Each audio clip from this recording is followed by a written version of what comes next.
Good to see you. We'll pretend that this is the first time we've said hello today.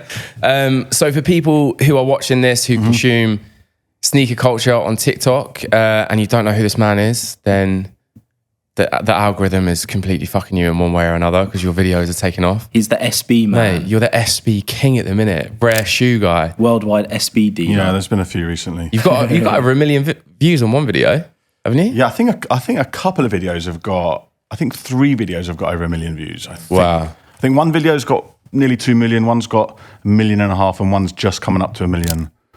The people that watch you through TikTok probably think that you're just some like rogue guy that sells SBs to random people all over the world, but you do actually have a sneaker store.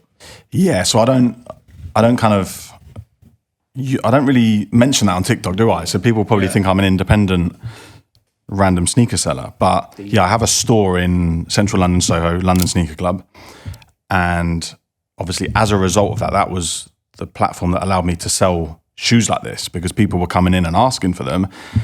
And I think one day someone asked me if I wanted to buy a load of old SBs. This was back end of last year, and I was like, I might as well just chop up a bit of content for this and see how it goes, because my only TikTok videos were a few terrible sneaker reviews.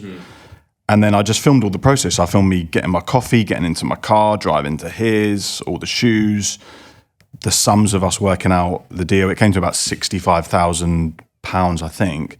And then I posted that, and it went absolutely crazy. And then I thought, the next week someone asked me, there was another shoe I had to get. And I was like, maybe I should document this as well. And that video did crazy.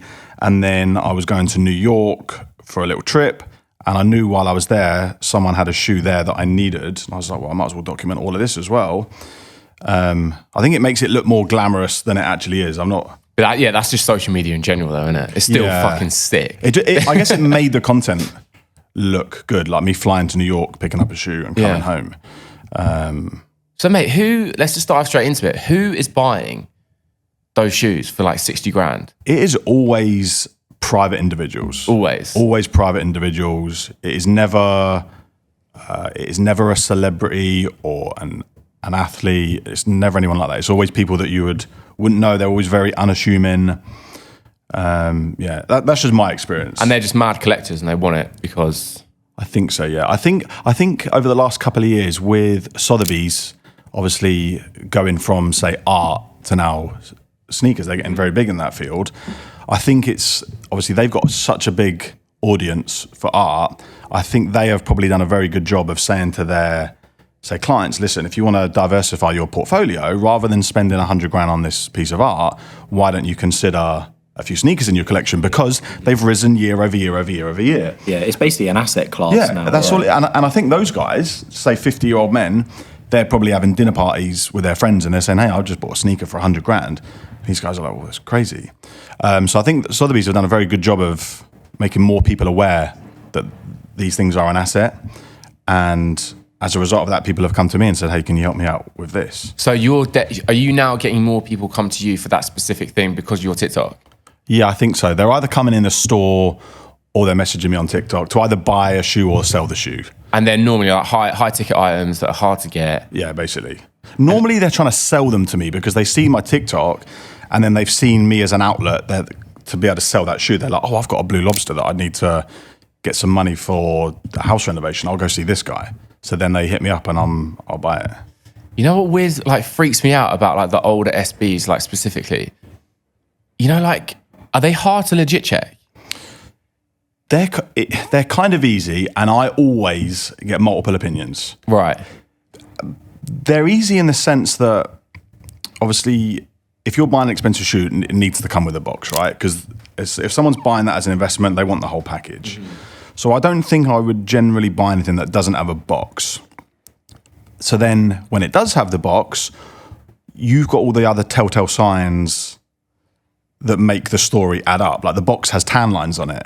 Right. So if it's a brand new box, and all these shoes are generally, they're like 10 to 22 years old. Mm-hmm. So the box where you shut the lid, it has tan lines on it. So if those things aren't matching up, if their story's not matching up, then...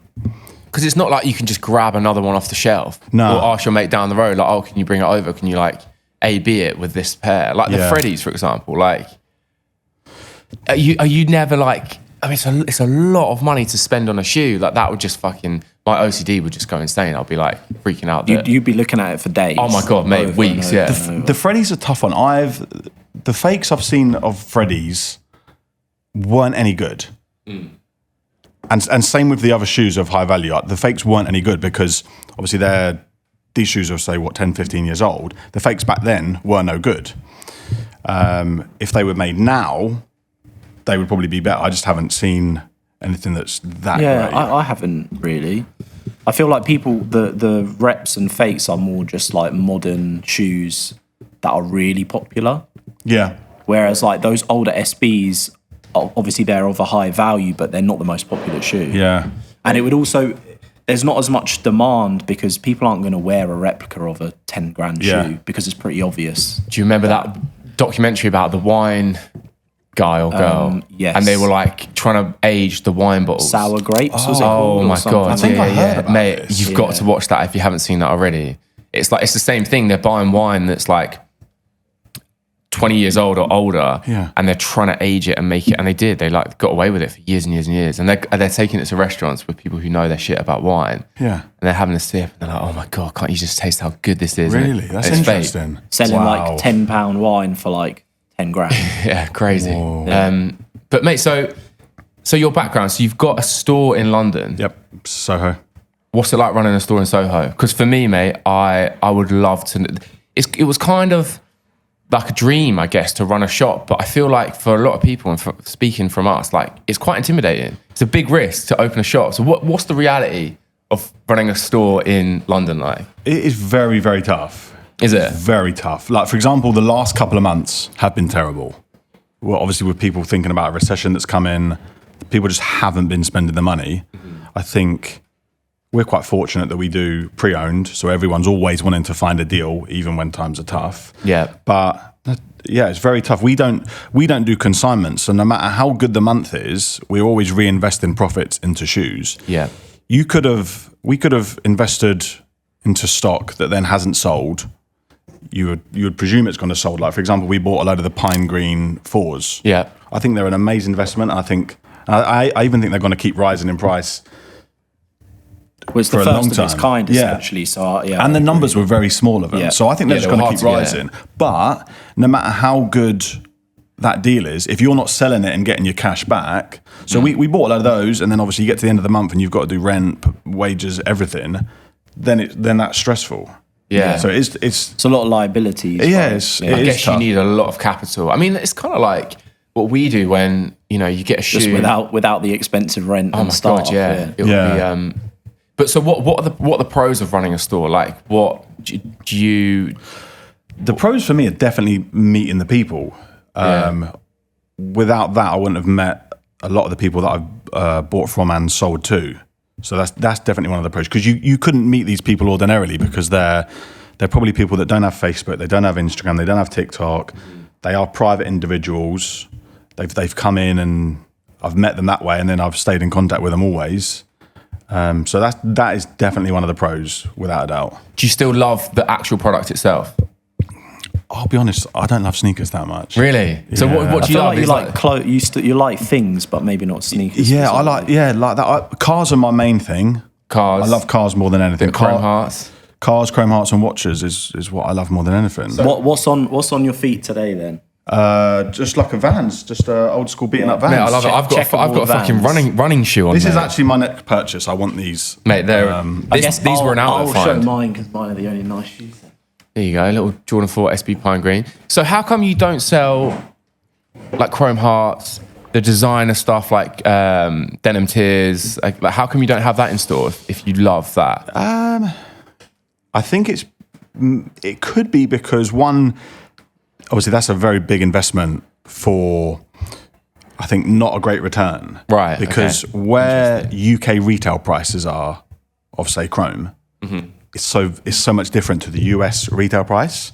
So our resale price is almost about the same as the US retail price. Right. So it's just high risk for not great returns. Yeah. There's also nowhere near as big of a market and a demand here for it. I also don't think you've got a big pool of people in the UK that are willing to spend 3, 4, 5, that would 10,000 be the more jeans. Celebrities, which isn't really your clients, like you've been sort of saying. The private individual's probably not the type of person to wear. But then I've also jeans. I don't see a big group of even the celebrities and athletes in the UK. Really like top tier Premier League players. I don't really see people wearing Graham Harts. No. It's not popped off. Who's spending £10,000 on a pair of Levi's? You know what I mean? Yeah. Yeah, I don't think there are as many people in the UK. In the US, I think it's very big, but over here, not. So Chrome Heart, you know way more about that sort of stuff than we do, obviously. But like Chrome Hearts, how does that work? They're not a fan of reselling. They don't like it. I don't believe so, no. Really? Because obviously they want the product to go to someone who wants it and is willing to obviously pay the fees for it. I think for them to know that that person has then bought it and then sold it to someone else, it's almost an insult to them that someone's built a fake relationship with their staff member there or their, whatever you call them, sales assistant, to then sell it off. It just it's like the Rolex world, you know. If someone's buying a Daytona and doing that same thing, they're going to be annoyed. That's the relationship over right there. Remember when I used to do the 99p Saturdays? I would post. Tell us about that. What is that? So that was we just did that as an awareness thing, and it worked quite well. We once bought a bulk load of shoes, so 10, 15 pairs. And there were a couple of shoes in the pack that were just terrible, and I wouldn't have been able to sell them on because, and I think they probably worked out to, I don't know, in the deal, the guy might have wanted say £20 for them or £10, and I thought, well, I couldn't even sell that for 50, but I'm going to gain more traction if I give it away or sell it for 99p. So then these bad shoes I bought in the bulk, put them on the page, and I said tomorrow morning, Saturday, 99p, and then obviously people went crazy for it. So it just built up a whole load of, hype, yeah, basically, yeah. So, and the thing was, when I was doing that, my friends or people I know would text me. They were saying, "Hey Ryan, I saw that shoe for 99p. Can you give it to me?" And I'll be like, "Listen, there's people been queuing outside the store for a day, and you just want me to? I can't just give it to you. Of course. And it's not about the money. Yeah, it's not about the money. They were like, "Oh, I'll pay you whatever you want for it." And I was like, "Well, no, because I've got that person's then queued, and I've then got to tell them, oh, sorry, I've backdoored it. Backdoored it. So it's kind of a similar thing. With Chrome, with Rolex, I think, anyway. Mate, talk about some stories, like some SB sales, the shit that you post on your TikTok. Like, what's been some crazy? I had a crazy story yesterday. So I flew to Germany to pick up a shoe. The shoe I bought, it was an Instagram page. There's like a consignment seller. So they had the shoe, and I said, "Hey, I want to buy this shoe," because it was a good price. And I found out it was on consignment. So this guy was somewhere in Europe, and he was like, "Well, I don't actually have the shoe on me. It's consignment, so it's in Germany." And he was like, he created a WhatsApp group. I'd pay this guy because they're very upfront about what their fee is and whatnot, and when you're buying it. So I paid this guy's consignment fee, and he was like, "I'll put you in a group with this other guy." He put me in a group with this other guy, and we arranged to meet in Dusseldorf yesterday morning. And on his WhatsApp, he didn't have a contact name. He just had like an icon, like a picture of a rat, I think it was. Well, emoji. Yeah, just one of these. And we were talking in the group. We were like, "My flight lands at this time." He was like, "I'll be in this car and XYZ. I was like, "Cool." And so I landed. I got in his car. We went to get the shoe. We were talking just like small talk and general chit chat. And was he like a sneakerhead? Yeah, he was a sneakerhead, but he was an older guy, so he was probably one of the guys that was collecting SBs. What was the shoe? It was a mic. Are you going to drop it? Mate, drop it on TikTok. Mate. Oh yeah, I haven't dropped the TikTok yet. Well, no, you will have dropped it by the time this comes out. I was trying to edit the video early, but it just wasn't going right. It was a Michael Lau SB Dunk. I don't even know what that is. That's really bad, isn't it? You know, in this, can you get up a picture on the screen? Yeah, we'll bang one in. It's like a wooden looking shoe. So of all the rare shoes, you get Freddy's, Paris, Yellow Lobster, and all these other ones. This shoe, the execution of it is crazy. So it's in a wooden box. The shoe is wooden. Oh, already sold. Already sold? Yeah. Already sold when I got back, yeah. Fucking hell, mate. You live such a mad life. But anyway, so I got in the car with this guy. We're doing general chit chat. he wanted cash. I brought the cash over, paid him cash, and I think he was 20 minutes. The shoe was like 20 minutes away in a drive, so we were driving to get the shoe. And as we're driving, we're talking like chit chat, and it was kind of weird because I got in the car and he had his baby seat in the front, and it was all like ISO fixed up. Yeah. So he's like, "Do you mind sitting in the back?" So I already felt a little bit weird. Yeah, that's what you know. So I'm sitting in there and I'm talking to him in the front, and I felt a little bit strange. The whole thing was weird. What car was it? Oh, I don't even know. Not like a flex or no? No, it wasn't a flex. No. And so then we're talking chit chat, and he's gone. He was like, "Yo, do you know this guy in London? This guy Ryan in London that's buying and selling all these crazy dunks." And I'm thinking, and then I remembered another consignment seller had a shoe a few months ago that I messaged him and said, "Hey, I want to buy this," and he was like, "I've got it on consignment. It's from a friend of mine in Germany. Just send the money to him, and then he'll ship it directly to you." So I sent the money to him. He's got quite a unique name. It's not a name you hear every day. So then anyway, and this guy says this to me in the car. He's like, "Do you know this guy Ryan in London that's like, he bought a few shoes from me and he's crazy on TikTok?" I was like, "Is your name XYZ?" And he's like, "Yeah." And I was like, "That's me." So then he's like, "You're the guy that buys all these shoes from me?" So we had no idea. And when I got in the car, he was like, "Do you know what? I'm feeling really poorly." This is before we'd established that we knew each other. He was like, "We're going to go get the shoe, then I'm going to drop you off back at the airport or back in Dusseldorf town centre for you to do what you want to do, because I feel so poorly. I had a bad night last night." And then when this happened, he was like, "No." He was like, "I've got to take you on a tour of Dusseldorf now." So now he's like, "Right, yeah." Yeah, so he was like, "We're going to go to this place that does the best currywurst. We're going to go to the ice cream spot that does the best ice cream." And he was renovating a house, so he was like, "I'm going to take you to my old house, and then I'm going to take you to my new house so you can see the renovation being done." Yeah, it was just pretty cool. That story. Yeah, Did he have a load of? Did you see like his other shoes? The funny thing was, he didn't have too many shoes left because I've bought most of them over the last few months. But when I was there, so I bought this shoe of him. This shoe was about 10,000, and so he was like, "Let's go to my old house. I need to get something, then we're going to go to my new house. I'll show you my building project." So we got to his old house and he was like, "Let me check if I've got any other shoes here you might like." I was like, "Yeah, cool." So then he goes upstairs, he's like, "Oh, do you want this one?" It was a Supreme Dunk, you know, the Stars one from 06. Yeah. Mm-hmm. I don't think he'd ever opened the box from 06. Wow. It was as pristine as anything you've got here. He was like, "Do you want this?" And I was like, we came to a good price and I was like, "Yeah, sure." Was he a skater?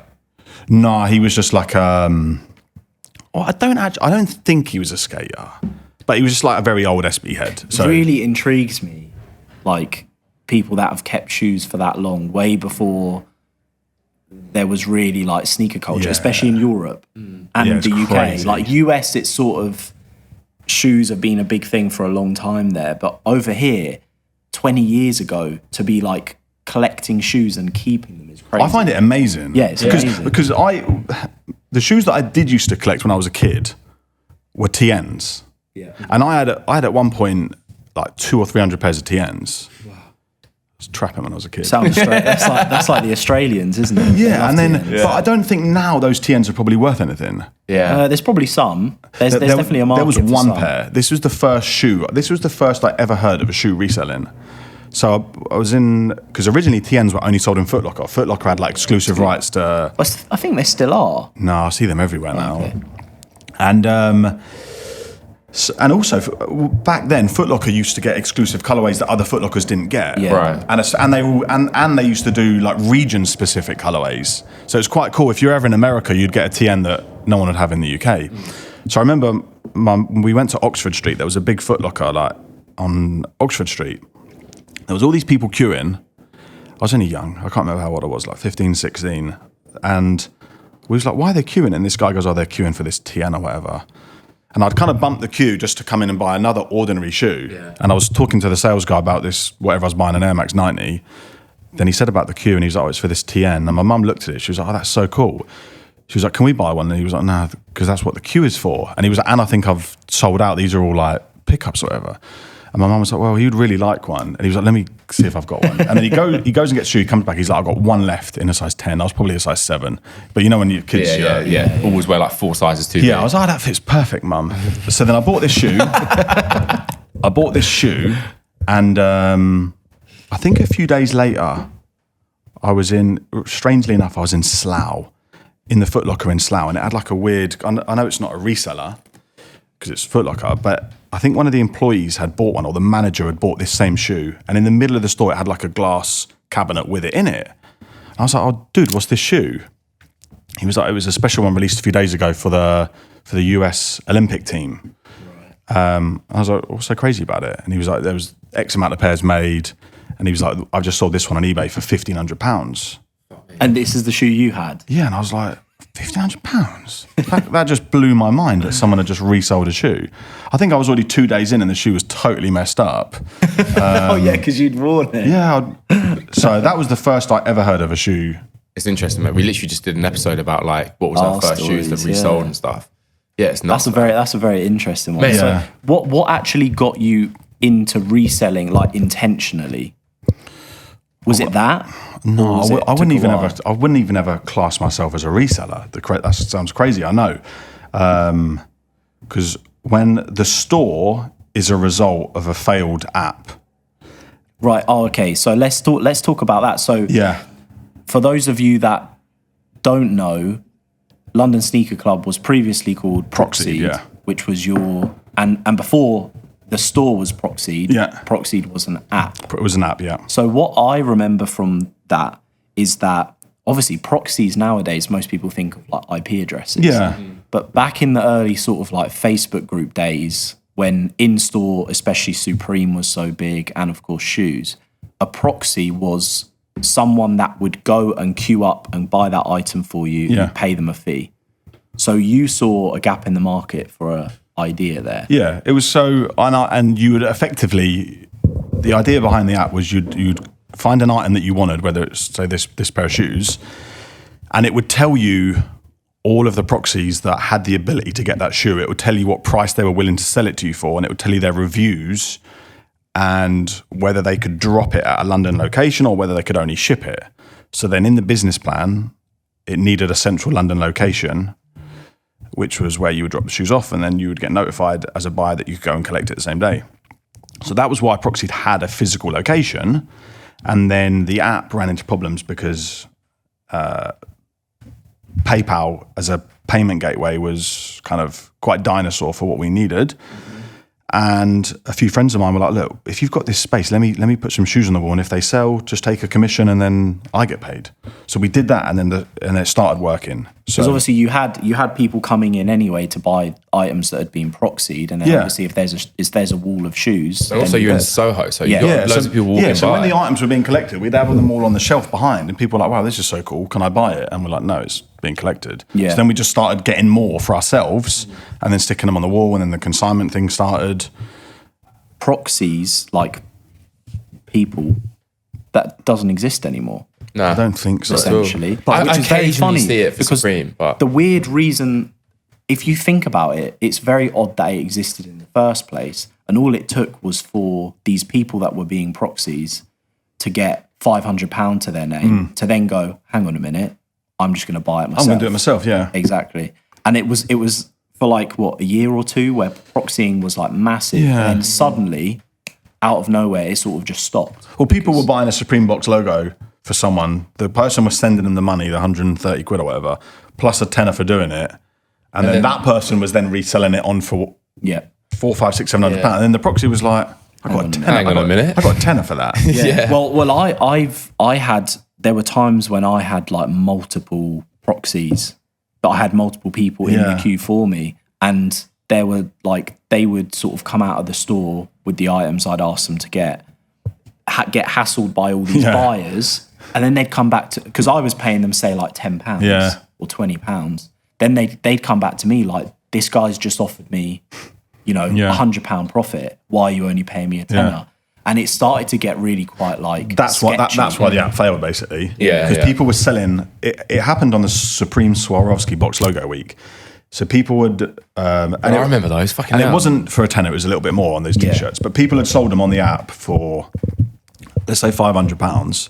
And as they were walking from Supreme to the store, there were sellers. They were being like, "I'll give you 1,000 for this," and they're like, "Whoa!" So they would take the 1,000, they would cancel on my app, but because the app was anonymous, like StockX, and it was through PayPal, so the refund takes 3 to 7 days to happen. So the buyer, he's only going to be annoyed with one person. It's the app. He doesn't care that PayPal taking 3 to 7 days. He'd be like, "Hey, dude, I bought this, and now I don't have money for 7 days," and I'd be like, "Yeah." So and that would only. The only way around that would be for you to essentially be like, have a massive pool of money to be refunding people, which is where it gets risky then. There's another solution. It was another payment gateway company. So PayPal's fees are 4%, right? But and that is because that 4% covers them to have a team that looks into the refunds and whatnot. There's another payment gateway company called Adyen, which I should have went with. They told me to go with them. They're a Dutch company, and they like own inside their business model. They have like the receiving bank and the acquiring bank. So if you do a payment, it's pretty much instant. So if you do a payment with Adyen, it's instant, and the fees are like 0.15%. But you've then got to build in your business model. You've got to then charge your customer 4% because you've got someone that then looks into the refund and whatnot yourself. So was this like a full pitch deck, seek investment, go for it? Or was this your How own did money? you make the app? Did you have to pay for that? Yeah, so I had a bit of money at the time, and I went to Upwork. Yeah. And I did loads of I had this idea, right? And I did loads of interviews with app developers, and some of them were quite big companies from Croatia and whatnot, and there was a couple of Indian companies on there, and they were obviously varying in price from one thing to another, but they were far cheaper than using a London design company. Yeah. And then I ended up going with like a one-man band from India, right? Just because I got on the call with him and I was telling him about the idea, and he was like, "Okay, brother, I get it, I like it." And just because he called me brother, and all these other guys were so professional, I was like, "I want to give you a chance." Yeah. So then I gave him money to build this app. I gave him a lot of money. Yeah. Can you say how much like apps cost or not? Or do you know? Was it tens of thousands? It was tens of thousands. Yeah. I had probably given him, I don't know, 60,000. Fucking hell. Maybe more. I think it could have been a little bit more because we kept on revising it. And then what happened was when this investor, I didn't do a pitch deck. They heard about me and they got on a call with me. When she invested the money, we were about to launch with this. Now we've got money, why don't we just revise the app and make it the best of the best? So then effectively the app was then rebuilt. By different people? Yeah. So then I took it to a very expensive app developer in London. I was like, "Hey, look, I've had this app built, but it looks terrible on the outside. It might be good inside." And this guy was like, "Well, it's not that simple because your wireframe and your user journey is no good. It just doesn't make sense." So he was like, "So effectively, I can't just put a pretty fascia on it." Yeah, basically. So he was like, I have to do this, and then effectively the app was then rebuilt again for another 60,000. Wow, mate, it quickly adds up, doesn't it? Yeah. Apps are not. But then that app was very sexy. But every cloud, I mean, now you've got a store in Soho, you know. Yeah, I guess. Would you rather have an app? Less work. I don't know. An app kind of, I felt like I'd created something. Yeah. You know? Yeah, it's a different. But you've created a physical store in Soho that most people know. And I guess it's very cool when everyone comes in and they're very complimentary of it. So I guess it's cool. I think it's like anything in life, man. I think when you do something for so long, it takes like outsiders or new people to sort of remind you of how sick things are. Very it's like when you came in. Yes, I was going to say that. Yeah, this is sick, and we're like, "Oh, is it?" Yeah. Well, I just see it as like this fucking. Mate, I want to selfishly know another story about selling an SB, like flying somewhere, picking one up. Like, what's been the highlight of, I guess, the last year? The yellow lobster I picked up from. I think I sold that in New York. So the yellow lobster I sold in New York, and then the Freddy I picked up in LA. So I suppose Was this in the same trip? no, they were different trips. Okay. So I suppose either of those was pretty cool. LA's. Let's talk about the LA one because that's a 12, 13-hour flight. Yeah, I'm quite. Did you make a trip of it, or did Do you know what? I actually missed 3 flights. Wow. So we had a crazy deadline. A person said to me they wanted this shoe. In the UK? In the UK. I knew someone in LA with it. But this person, the private individual, he was on holiday in the UK and he was flying back out to wherever he was from. And he was like, I had a small deadline. I was like, I know someone in LA with it. So I need to get over there and then get back before you fly out. I was like, it should be fine. And I got to the airport for my flight. And they were like, sir, you can't travel because you don't have an ESTA, like an ESTA visa. Oh, mate, that happened to me before. And I was like, listen, dummy, I do have an ESTA because I was in San Francisco like a month ago and I bought the ESTA just before San Fran because before that it was COVID and I've not travelled for 3 years. So I was like, my ESTA's only 2 months old. And she was like, sir, I promise you don't have an ESTA. And I was like, I do. So anyway, I checked what happened. I lost my passport. Years ago. Got a new passport. Right. I thought this old passport was lost forever. And then I one day found it. And then it got mixed up with my new passport. Oh.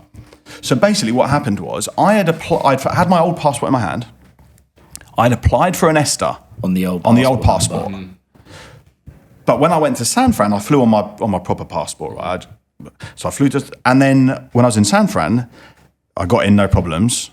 But they didn't know, no one had stopped me and said, you don't have an ESTA, because effectively I had an ESTA on a passport that doesn't exist. Yeah. So I got into San Fran, no problems, and then when I come back. So I got to the airport this time and she's like, you don't have an ESTA? And I was like, I do, I bought one a month ago. She checked and she was like, no, you don't. So I was like, oh. And then I realised what had happened.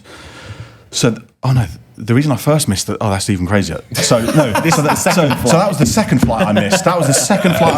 So the first flight I missed, I don't even know how I did this, because I normally, you check this kind of thing, right? I got to the airport and I didn't have my passport. I've done that. Mate, I've done that before. Mate, I don't even want to tell people that story. Mate, I don't want to tell people what happened to me with an ESTA. I got fucking scammed, mate. It makes me sound sorry. You paid £50. Yeah, and it was a ropey website that was made to look like an official ESTA website. And I got to the airport.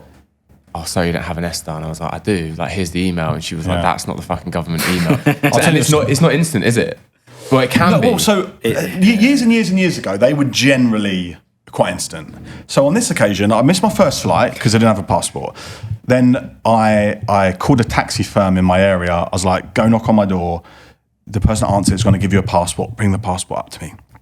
They bring the passport up to me. I get to the desk and I'm like, there's my passport. Now let me get on this next flight. And then she was like, you don't have an ESTA. And I was like, oh man. So then I missed my second flight. So then and strangely enough, there was a few other people in the queue that the same thing had happened. Like, I've been to America maybe 100 times. I've never not had an ESTA or forgotten my passport. So there was like 3 other people in the queue that had also not got an ESTA. So then they were like, we became like a group of like stupid people. So like, they were sitting talking to me and they were like, we've just applied for our ESTA now. We're told it will take, someone else told us it takes 4 hours. And I was like, it can be pretty quick. So then... Had you done yours as well at this point? So I then just bought my ESTA on my phone. So we're all sitting in Heathrow. That was like me, mate. Just like refreshing. We're just sitting in Heathrow, refreshing. So then 6 hours had gone by of me refreshing. Oh my God. She then pops up about an hour before me and she's gone, oh, where's my ESTA? I can go get on my flight. So she goes and gets on her flight and I'm thinking she's an hour ahead of me, so mine should come through any minute. And then sure enough, an hour later, my thingy comes through. So then I got on, because it was 6 hours, I missed my third flight and got on my fourth flight. Yeah, fucking hell, mate. That's literally what happened to me. I was going to LA for the first time to go to this like music show.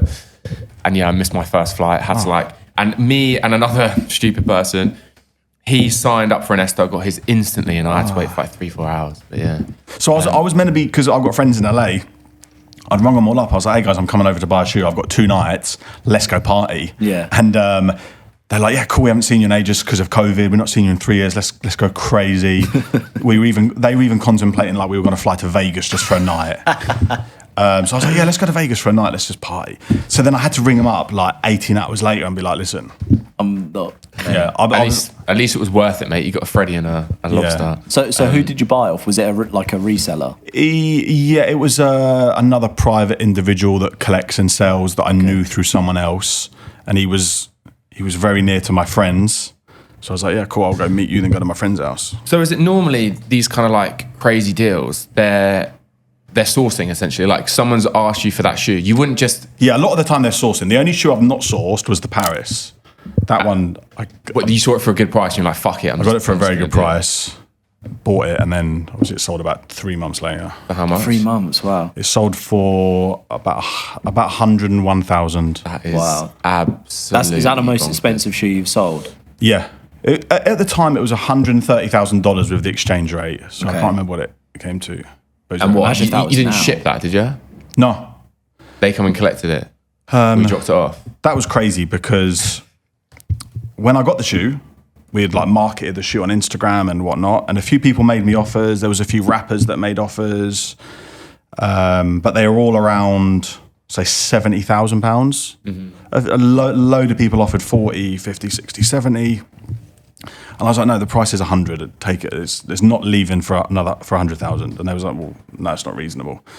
And then just one random day, some guy just comes in off the street, buys a load of SBs, and he didn't even speak much English. He had a translator, and the translator said to me, "Do you have any other crazy shoes?"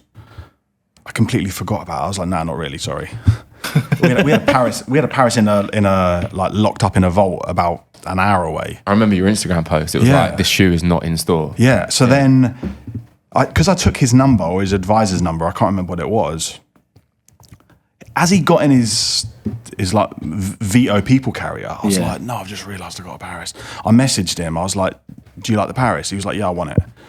And I was like, well, I have one for this. And he was like, no, but you need to tell me the price. I'm not coming back to the store without knowing the price. I told him the price. He was like, no. He was like 80. And I said, no, it's not 80. It's 100. I was like, just come and see it tomorrow and then we can sort something out. So he came to the store. I actually wasn't there. I was watching it on the CCTV, right? So all of my guys in the store knew that it wasn't leaving for less than 100, right? Did you have the shoe in the store? The shoe was in the store there. He bought a load more shoes that day. The second day he came back, he bought a load more shoes. So then I'm watching on the CCTV. I can see like 23 boxes piled up on the till, and I can see them looking at the Paris. And then there was a moment they've like put the Paris aside, and then they're just doing with all these.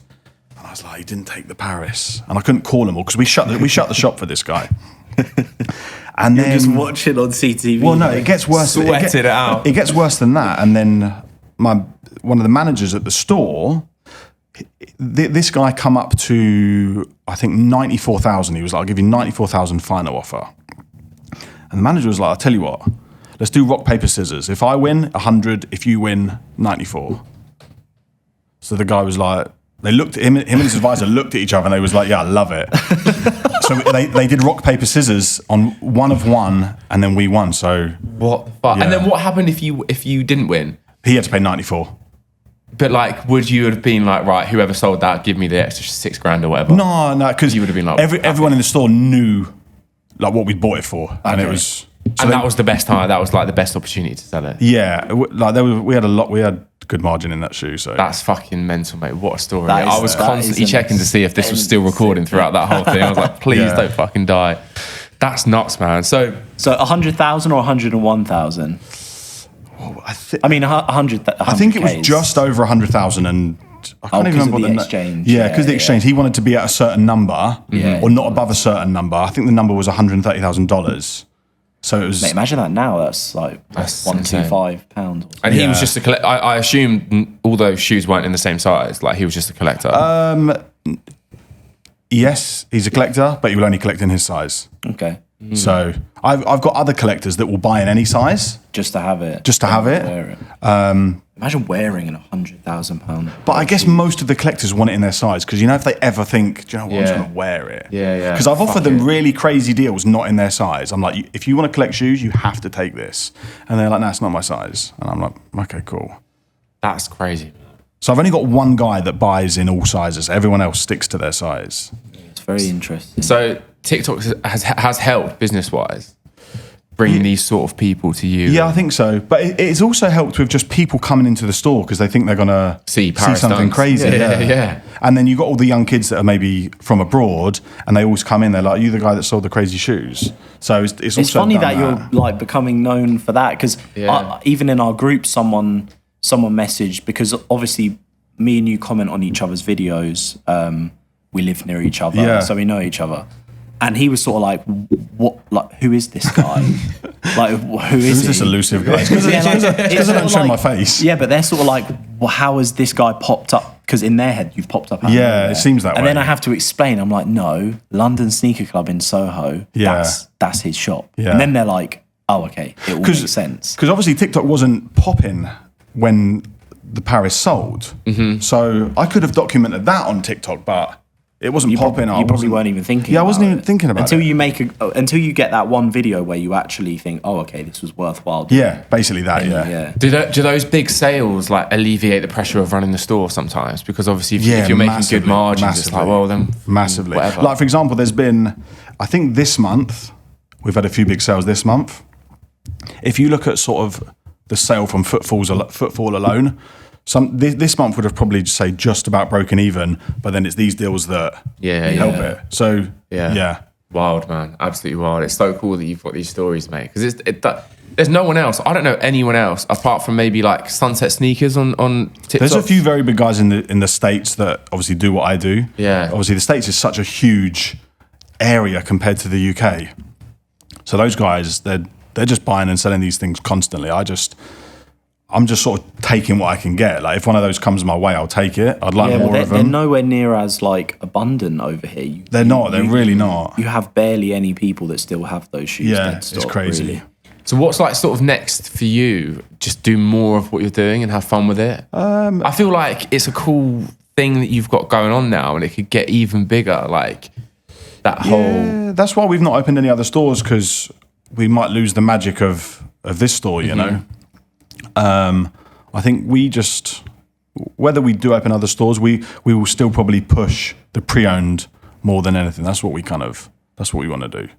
Which is great because there's a massive lack of that in all the other stores in London. All of them, full stop. I think it's frowned upon. I think people think it's not glamorous because everyone loves taking a picture in the cockpit of their A-class with a dunk or something. Yeah. And they're like, that trend. Yeah, I've got dunks available. Yeah. I think if you were to post a picture of a used lost and found, you said this has been used 10 times, that it doesn't look glamorous, I guess. I don't really know. Also, I guess there is that element of people not wanting to wear a shoe someone else has worn. Yeah, I think there is that. We had a family in yesterday in the store the day before. They were looking for certain shoes, and I was like, I don't have that, but I have a pre-owned one. It had been used once. It was in amazing condition, and it was 70% of the other price. Mm-hmm. And she was like, "No, my son can't wear used." I don't care. I was like, okay, cool. Yeah. I was like, but it's been worn once, and it's 70% of that price. And she was like, "Don't care." Did you have a brand new one? I don't think we did, but it wasn't as if we were going to lose the sale because she was like, well, if I don't get that, I'm going to get this, or this. And I was like, but this shoe is such good value for money. Just take it. Yeah. Do you sell like specific shoes or models? Like, do you sell Yeezy or like? We don't sell Yeezy at all. We don't sell any Yeezy product. Out of choice. Yeah. Because we were at a point. You know how have you in the past? We have done, and it was obviously super popping at one point. But then we were finding that with all the colorways and stuff that were coming out, like Yeezy was taking up 95% of our storage. Yeah, and it was 4% of sales. Yeah. So I was like, I just got to take the decision to just cut it out. That 4% doesn't amount to anything.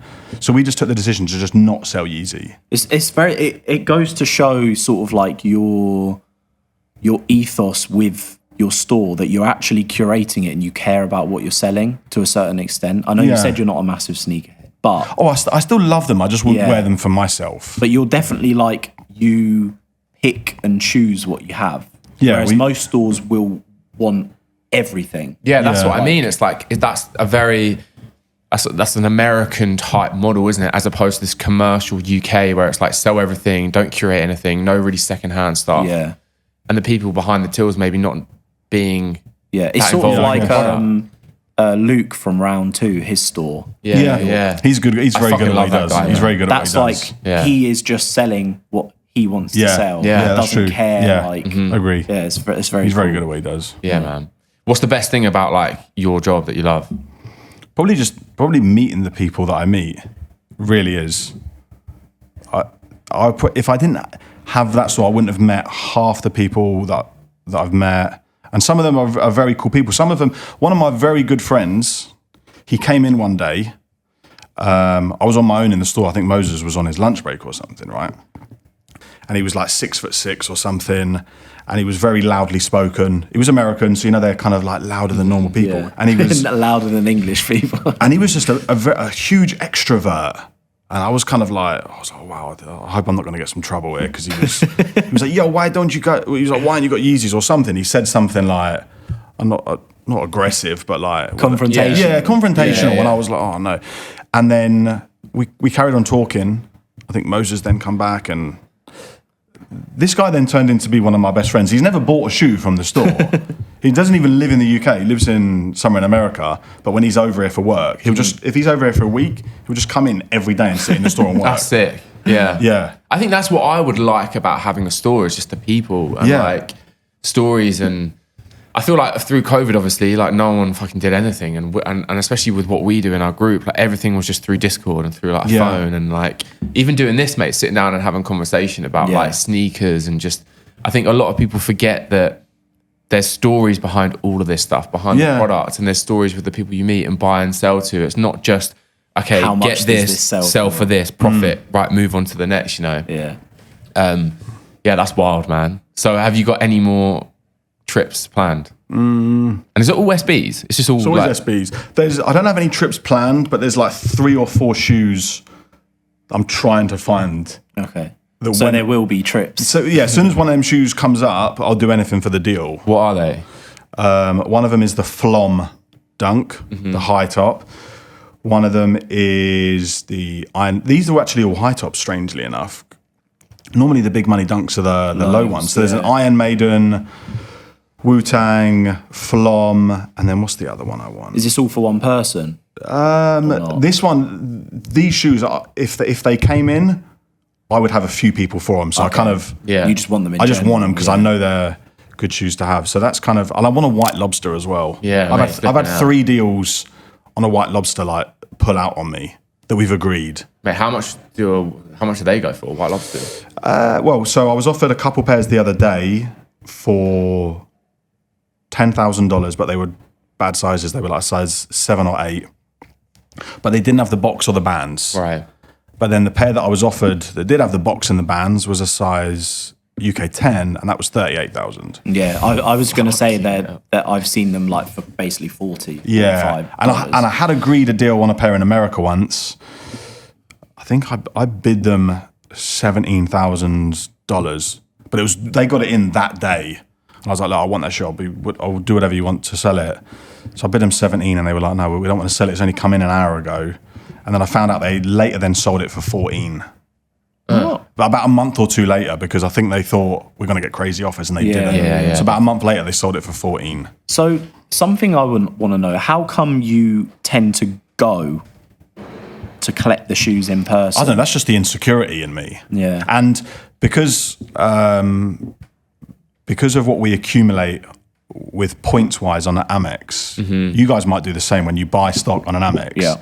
We then transport the points to either BA Flying Avios or Virgin Flying Club. So then I get a free flight. So I'm thinking, well, I get to go get the shoe. I get to have a day out in New York or LA for free, technically. And then I know I've got the shoe in my hand. I can stick it in my hand luggage and I'm back. It's also like the story behind that shoe then and that sale. Do you know what I mean? It's like... It's so much more real than just buying sending someone a bank transfer and then receiving it. Yeah. Also, I don't know if you were to ship that shoe and declare the real value. Oh my God, you get taxes would be crazy. Yeah. Oh yeah, from the US. So you wouldn't sleep until it arrived at your door. And then if you don't declare it, you're going to be like, oh, someone's at my door. You're going to be wondering if that's going to arrive. Yeah, of course. So it's kind of worked out quite well with doing the spend on an Amex. So quickly, what You know, someone says, all right, I want a Freddie. Yeah. And you go, okay, I found one. Yeah. It's this much. Do you get them to pay up front? No. So you've never been like fucked over. All the people that I've got these high value shoes for, I've got such a good relationship with them. I don't know if it looks unprofessional or not, but I've never wanted to be like, look, pay me in advance. Yeah. Because it kind of looks like not a good service, you know? You need the money to... Yeah. And I know these guys sort of so well for the last few years. They've said, I want a Freddie, tell them the price. And if they're like, cool, okay. And then I'll be like, I'll be with you in 2 or 3 days. So I've never got payment up front. I've always used my own funny and then done it that way. Are you ever like transparent with how much you're getting the shoe for? I think they probably watch my TikToks. yeah, exactly. I think they've probably seen the TikToks. But then you also see the work you've put in to get the shoe. Yeah. And with those older SBs, it's your knowledge that is valuable. I think so. And they also know the price that I'm normally giving them is normally a price if they were to buy it on X or on Sotheby's, they normally couldn't get that price. Yeah. So they're kind of the they're fees. because they're happy for it. This is the thing that's great with what you're doing is that you're finding people that value like a safe and easy transaction. Yeah. Therefore, they'll sell it for cheaper. Yeah. Because also, like, if you sell like a £20,000 shoe on a platform, you're paying so much in fees. Yeah, it's crazy. But then you can just offer them a similar price to what they'd actually get. Yeah, basically. And then it works for both the buyer and you as well. Sorry, the seller and you. Cool, man. I think that was an absolute banging episode, mate. Yeah, Thank you. I feel like we'll have to have you back on. Yeah, there might have to be a part 2. I'm constantly checking. My fucking arm is aching from holding this mic as well, but I'm constantly checking the record button because the stories are fucking great. I could listen to this all day. I'm forgetting we're recording something for other viewers here. Yeah, because the camera's over there. It's just like... I'm just loving hearing these stories about... It's been good. It's been buying and very selling fun. SBs, mate. So keep on banging out these TikToks, mate. Thank you, guys. A lot of people want to watch them, including What is me. the app? The what? Risky. The TikTok. Risky Ryan. Okay. Risky Ryan. And then London Sneaker Club. Yeah. Yeah. Is the Instagram, yeah. Yeah, legend. All right, mate. Thanks for coming.